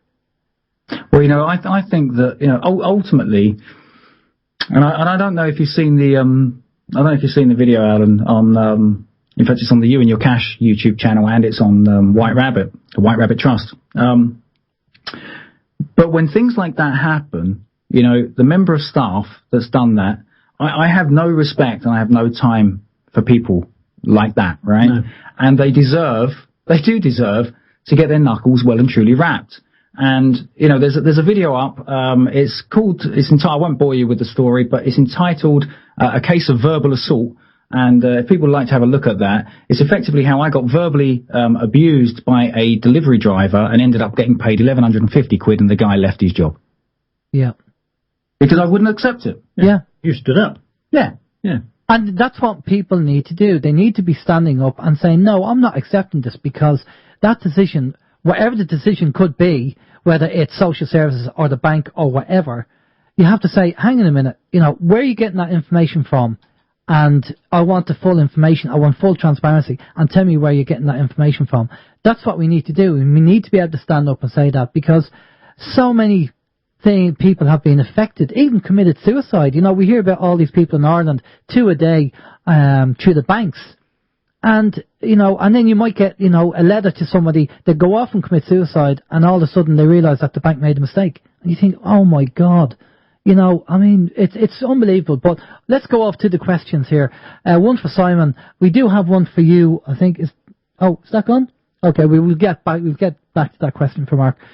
One for Simon. Does he believe there is remedy in the legal system for men and women? Surely a judge is acting so he can never have jurisdiction over a man or woman in a UCC court. Acting. Interesting. Right. Well, look, at the end of the day, in their court system, all right, whatever he's acting as, and remember, he has put on a costume. Of all the capacities that we can operate in, okay, the legal capacity, and this is the whole nature of the system, it just takes the smallest facet, and that's what it seeks to operate in. Remember, communication, we tend to communicate 80% body language, yet we don't use that in communication. We use the written word, right? Which is one of the smallest facets of communication channel we can possibly use. No wonder people can't understand each other or get to grips with what we each mean. So when we're going in there, in that game, the judge, technically speaking, all things being equal, right? All things being equal, including the judge, right? It doesn't matter where his sympathies lie. He's got to play that game that he's signed up to play, if that makes sense, right? Now, he's got to go through the script, basically. Yeah, he's got to be seen to do that. I mean, don't get me wrong. I've been in a number of times in various court situations, various different cases, claims either against me or for me, and once you get to know and they see where you're coming from, and I truly believe this, with certain judges, I believe they see where I'm coming from, right? And I believe that they actually help me. Okay. Okay, and if you have, it's like anything, if you have the eyes to see what's in front of you, you will see it. In other words, I could watch a film and, say a neighbour, fast asleep neighbour, as it were, could watch a film, and we'd see 2 different messages in that film. Right, I'd see things that they don't see, and that's how things can be hidden in plain sight, because you have to have the eyes to see it in order to see it. Likewise, you have to have the ears in order to hear it, and judges may say things which I can pick up on, right, when ordinarily maybe it's only the other solicitor picking up on it. So, sorry, Mark just wants to come in. Yeah, but you've got to want to see it, you've got to want to hear it. And you've got to be able to recognise stuff, and that's what it's all about. It's about recognition. So, and cognizance. Let's put it this way. A lot of the time, right, and in a lot of these cases, there are people losing who, if they were to put in some effort, right, and I don't mean to belittle anyone that's put in some time, right, but again, look, I've been on this kind of page for like 8 years. I mean, I was always a bit of a moaner before. I say a bit of a moaner. That's putting myself down, actually. That's not giving myself credit. I wouldn't take crap. right? I would stand up. I would stand up for my staff. I would stand up for myself. If I thought something was wrong, I would stand up. Even if I didn't know or have the words to express it, I would stand up and I wouldn't just take it lying down.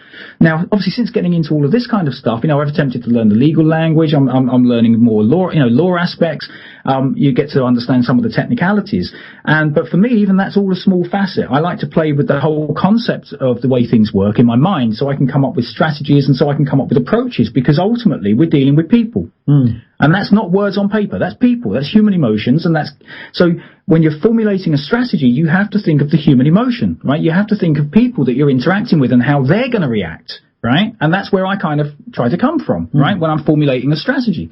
So, in terms of dealing with these people, I think that, and in terms of dealing with judges, you have to put in some effort and you have to try to approach it from the point of view that they are teaching us something. Whether they know they're teaching us something or not is another matter.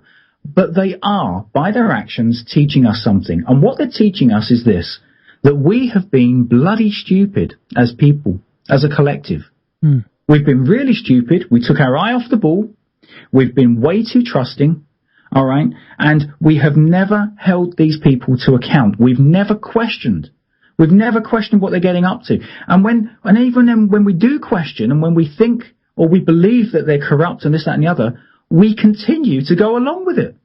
Now, how stupid is that? That's like me punching myself in the face saying, oh, this really hurts, and then carrying on doing it. But there's no point taking on the world, because from a health point of view, as Mark will probably agree, that wouldn't be the right thing to do. I think you have to pick your fights. Marcus McKeown was on the show, and he wrote a book about, it's called How the Banks Are Screwing You and What You Can Do About It. I think I sent you over a copy of that, Simon. If not, I'll send you over a copy.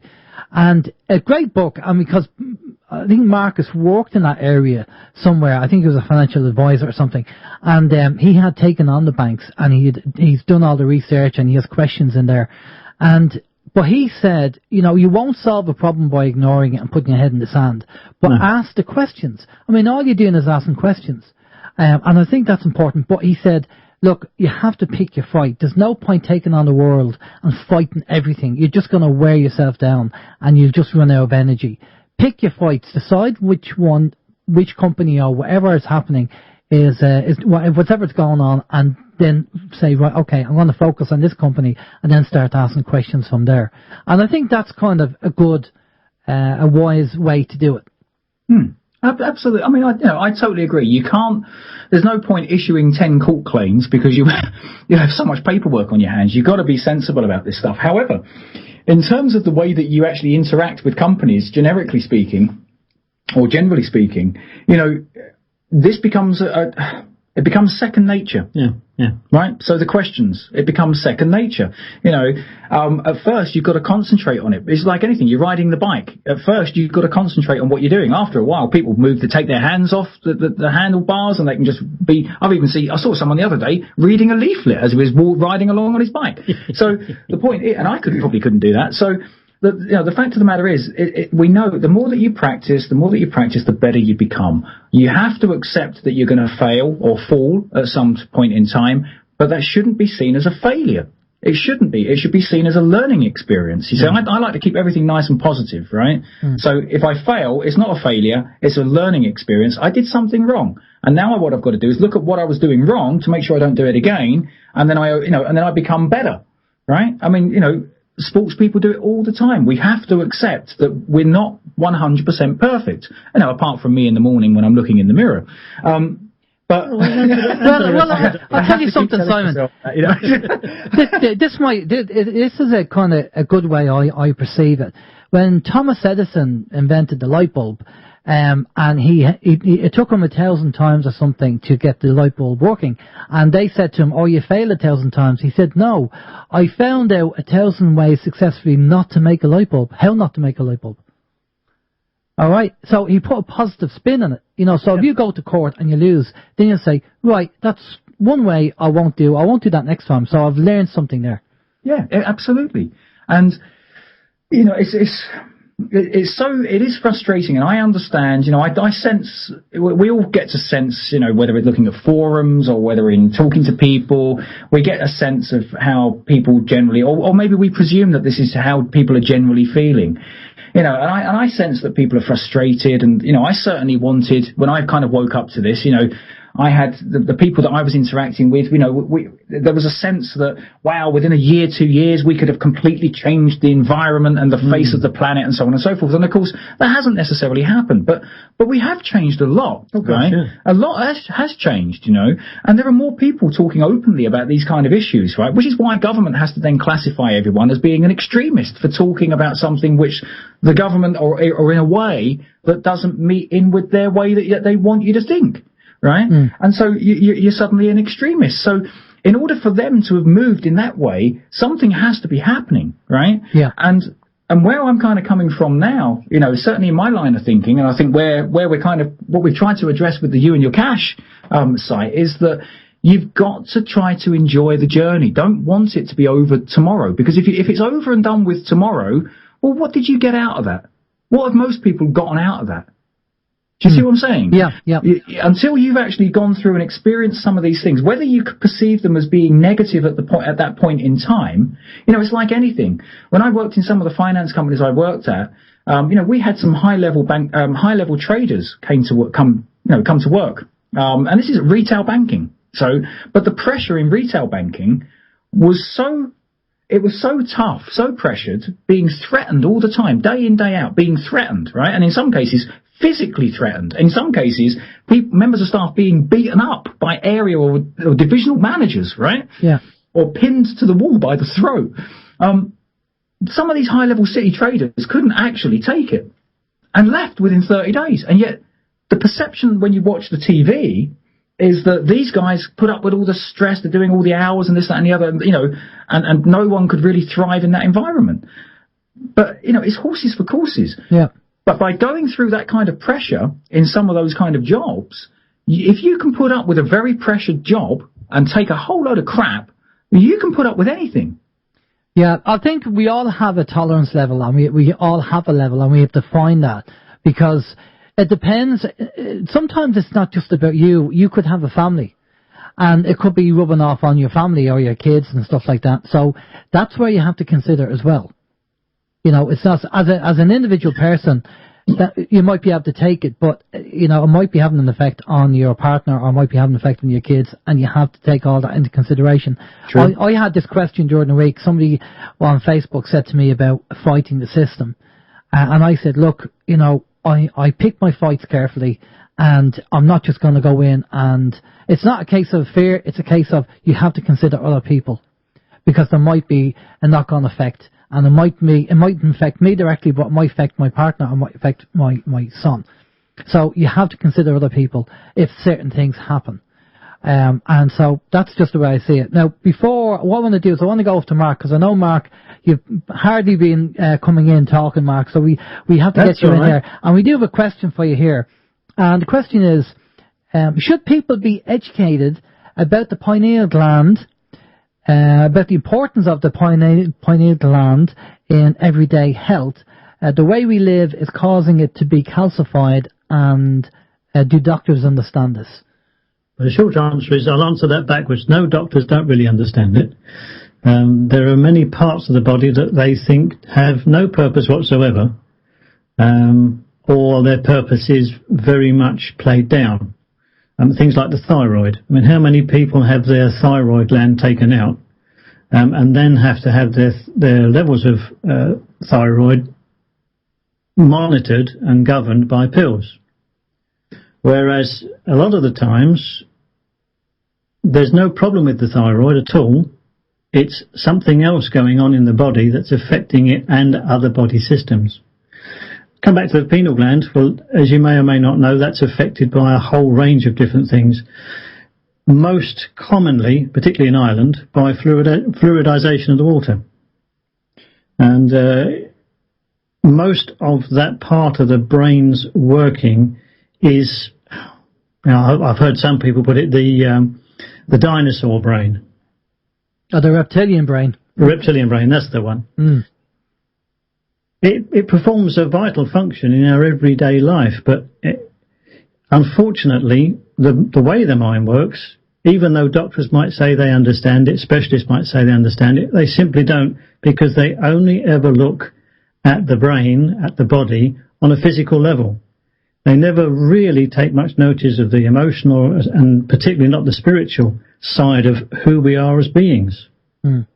And I mean, when I say spiritual, I don't mean the conventional judo Christian type of thing or any other type of religion. I mean just the interconnections between people, between all living beings that there is.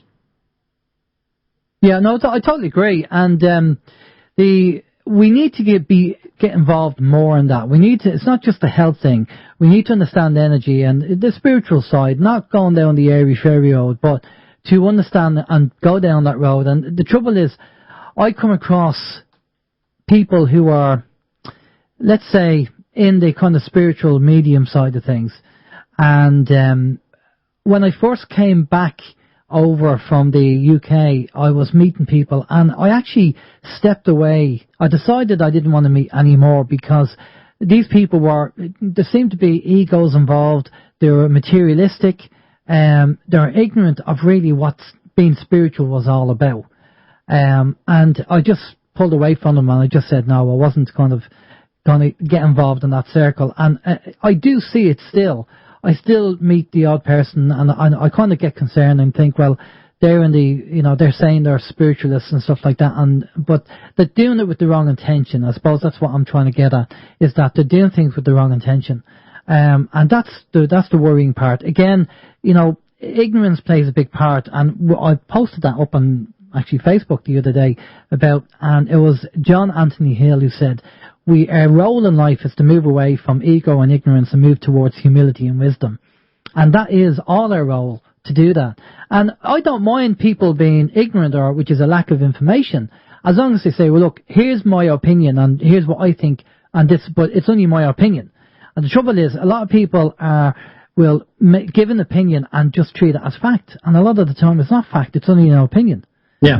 And that's the worrying part. And this is why when we get down to trying to educate people about what's going on, it doesn't matter what the information is.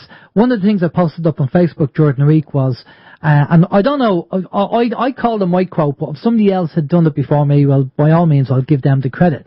But it's not what you believe, but it's how you believe. Right? Yeah, that's very true, yeah. It's not what you believe. The information is irrelevant. It's how you treat the information. Like we talk about a fluid belief system, and we've done a video on our YouTube channel about keeping an open mind and having the fluid belief system. And if somebody challenges your knowledge, right, if you have information, if you have an open mind and you have a fluid belief system, you'll take on the information, and you don't have to believe it, but you'll go, okay, that's interesting. Because Aristotle said the mark of an educated mind is to be able to entertain a thought while accepting it. So so somebody challenges what you believe, and you go, well, I'm going to entertain that. I won't believe it, but I'll entertain it. And if you can give me the facts to back that up, brilliant. I'll change my belief system to fit in with that. Mm-hmm. That's all about being fluid. And this is what we're trying to do on OYM, is to try and educate people to the fluid belief system and get them to understand kind of how the mind works. In what we've learned over the 6 years of doing the radio show and talking to a plethora of guests, we formulated what we call the fluid belief system. Now, it's probably called something else somewhere else, but we just kind of called it that. And basically, what I believe now, at this moment in time, could change tomorrow. And something could come into my perspective that will change the way I think or what I believe, because it's new information coming in. And if it's fluid, I will just change. So I'm not trying to defend anything, because I'm happy to get new information. So I think it's very important that people really need to get down, not so much the information, but how we think, how we believe. Yeah. And part of what we do and what you do, Mark, and what Simon does, is when we're educating people, is to get them to understand, it's not so much about the content. It's if you don't have an open mind, then the information is going to be irrelevant.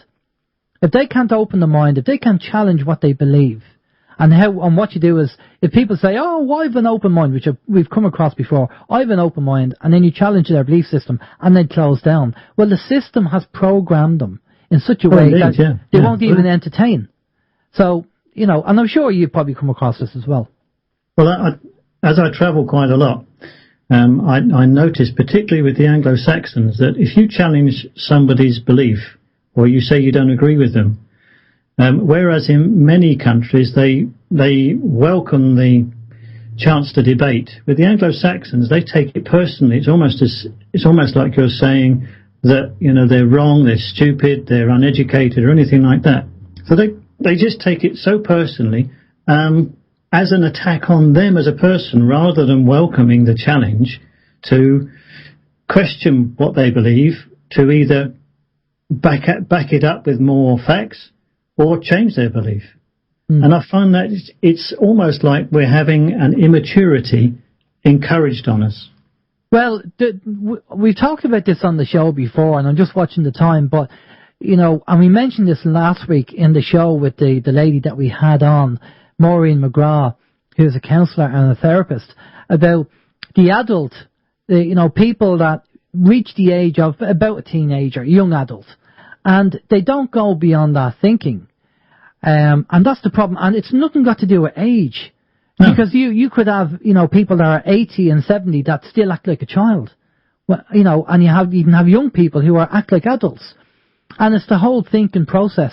And this is what we need to do. We need to shift from that, you know, young adult into being a proper adult and be understanding and not being ignorant and understand over the spiritual side. And so many things we have to kind of move away from, like ego and ignorance. But unfortunately, you know, until society starts making that move, you know, things are just going to be the way they are. And all we can do is do what we do and educate. Now, I have another quick question for you, Mark, here. Does Mark believe in GC-MAF and cannabis oil? They've both got their place. I have a very simple philosophy for things like that. If they work, if they alleviate the symptoms that you've got, if they help you to overcome the real cause of whatever it is that's giving you a problem, then fine. Yeah. And have you been involved in that regarding, you know, people looking for, if they have been told that they have cancer, and have you been recommending anything? Obviously you can't give them medical advice because you're not a doctor, but have you made any suggestions to them? I like to tackle things as much as possible through food, because if you consider the fact that cancers in particular, let's take those as an example, they need an oxygen poor environment, and they need things like sugar in order to feed them. If you take that environment away, i.e. you have an oxygen rich environment, and you remove the sugar and everything that makes sugar from your diet, then not only are you robbing the cancer of its food, you're also taking away a nice place for it to live, so it's going to die and go away. Yeah, and we've talked about this, about alkalizing your body and using sodium bicarb, the lumpy sodium bicarb. And you can do it with molasses, or you can do it with maple syrup, or you can do it with honey. And there's obviously a couple of videos on YouTube as well of one guy in particular did that, I believe, with Canadian maple syrup. And what happens is you put the maple syrup in the water with the sodium bicarb, and the cancer gets attracted to the sugar in the maple syrup, but attached to that is also the sodium bicarb, and it attacks the actual cancer. That's apparently the science. And obviously Dr. Simoncini, he's an Italian oncologist, uses sodium bicarb to cure cancer all the time. Yeah, but there are so many cures for cancer, but none of them make money for the medical profession, so none of them are encouraged in the medical profession. In fact, it's ironic in a way that chemotherapy is one of the few medical prescriptions a doctor can make that he actually gets commission on. There's food for thought, isn't it? That's right. Well, he takes, I believe, well, I don't know the figures. I was told about $4,000. And it's about $4,000 he'd get on commission, but it's about €50,000 per patient on chemo. So that's a lot of money being made. And there was a big scandal going on. We have to finish up now, but there was a big scandal going on where doctors in America, and maybe Ireland and the UK, you never know, were actually telling people they had cancer when they didn't, to get the money, which is just frightening. So, you know, well, they tell them they've got cholesterol problems and they haven't. Yeah. Why not cancer? Well, look, there's an age-old, there's a golden rule in business, right? If there is no business, create some business. Yeah, totally agree with you. Well, listen, lads, it's been fantastic having you on the show. Great information between the two of you. We'll have to do it again. Thanks a lot for coming on. Before we let you go, can you tell us your website address and where people can find the both of you so they can track you down and have a look at your information? Well, the best place to go for a lot of what we've been talking about today is youandyourcash.com. And there'll be leads out from that to other things that we both get up to. Okay, and Simon, do you want to add anything there? No, well, all I would say is, there is a lead through from the White Rabbit Trust YouTube channel through to the You and Your Cash channel. So you've got You and Your Cash on the YouTube, you've got youandyourcash.com, which is the dedicated website. And there's two big things happening this month. One's on the 14th, which is about bringing things back down to earth, and we're going to be giving a huge drive, I hope, to getting the word out and doing something a little bit special around the UK, or should I say around this island. And on the 28th, we're going to be holding a webinar, and we're going to be talking about 4 solutions to reducing your mortgage balance, your alleged mortgage debt. Fantastic. That sounds pretty good. Well, if you have something that you want people to go to, or you have it on YouTube, send us over an email and we'll give it a plug on the show. Fantastic stuff. Yeah. Super job. Okay, Simon and Mark, just stay with us there for a minute. We're just going to go off to a musical break and we'll be back after this. This is Open Your Mind Radio on OYMradio.com, UnitedWeStrike.com and PeoplesInternetRadio.com. Right, okay, we've a few minutes left. Great guests there, Simon and Mark.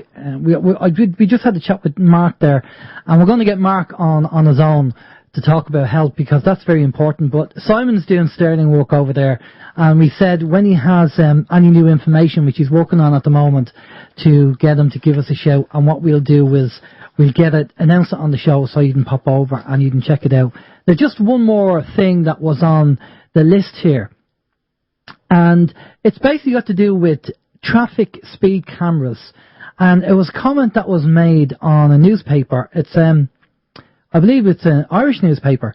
And basically what I said is, this guy wrote in, he's from Dublin, to the newspaper. And he said, Sir, it says speed camera warning, Sir, to all those half-wits who choose to flash their lights at oncoming traffic to warn fellow motorists of speed cameras, please cop on. It is not a game. Yours, Padraig, and he's in Terranure in Dublin. And basically, well, I kind of said, well, let's analyse what they mean by that. Okay, so people were not very kind to the comments, and he said, one chap said, right, okay, we're going to define the information. So he said, the speed cameras were introduced by John Zero O'Donoghue, the Fianna Fáil Justice Minister, who awarded the lucrative contract to operate the speed cameras to his friends, supporter and fellow Kerryman Xavier MacUlaf, the millionaire founder of Spectra Photoprint.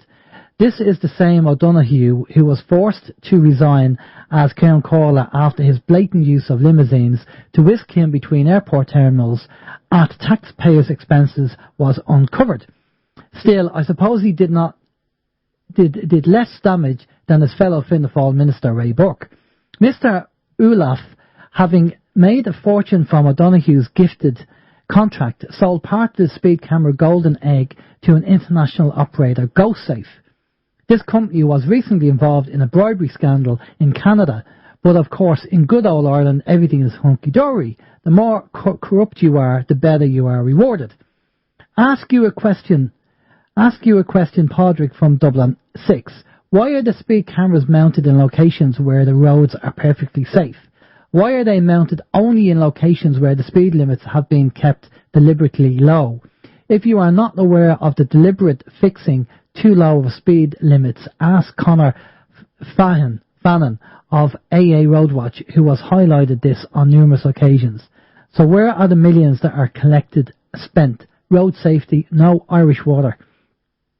So the speed cameras, look, everybody has their opinion, but I did hear a great story of a guy in court in the UK where the police actually seen him flashing cars, oncoming cars. He was flashing them and they pulled him over and they brought him to court.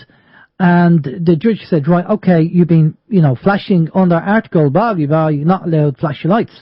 And so he called the actual police officer on the witness stand.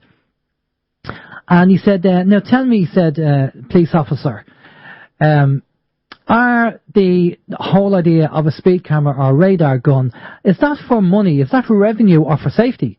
And the police officer said, well, it's for safety, of course. And he said, now, are you sure? And he goes, yes, it's for safety.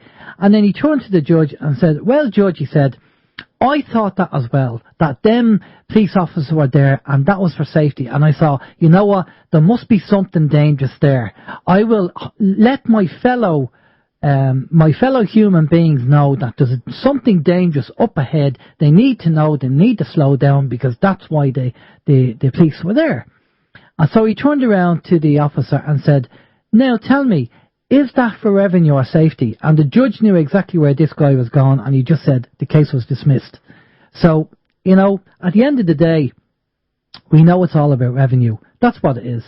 So, it depends on how you fight it, and if you do get a speeding ticket, what you do with it. But listen, that's another story, and that's another show. Right, from myself and Christine, she won't come on the microphone, but a big thank you for Christine, who's been watching the chat, who's been cut and pasting the questions on the show and sending them over to me. That's fantastic. So thanks, Christine. We're going to have a bit of cup of tea and a bit of food to eat now. Thanks very much. Much appreciated. And right, next week, who do we have on next week? Very quickly, Steve's away on his jolly holidays. Next week, we have two people on. We have a lady called Cara St. Louise, who's a writer, teacher, activist, and a speaker, hailing from America. And we also have another chap called John from the Irish Drivers Association. He was up in Donegal and he was fighting the whole tax VRT scenario with the Irish government. And we're going to get John on and talk to him next week and see what his take is on the law and all that kind of stuff. So it's going to be very interesting. But I see we have to transfer over to PIR. I don't know who's on the show tonight with PIR, but I'm sure it's going to be a good show. But for myself, Alan James, stay safe, take it easy. And if you have any information, just email us and let us know. Take care. Bye-bye.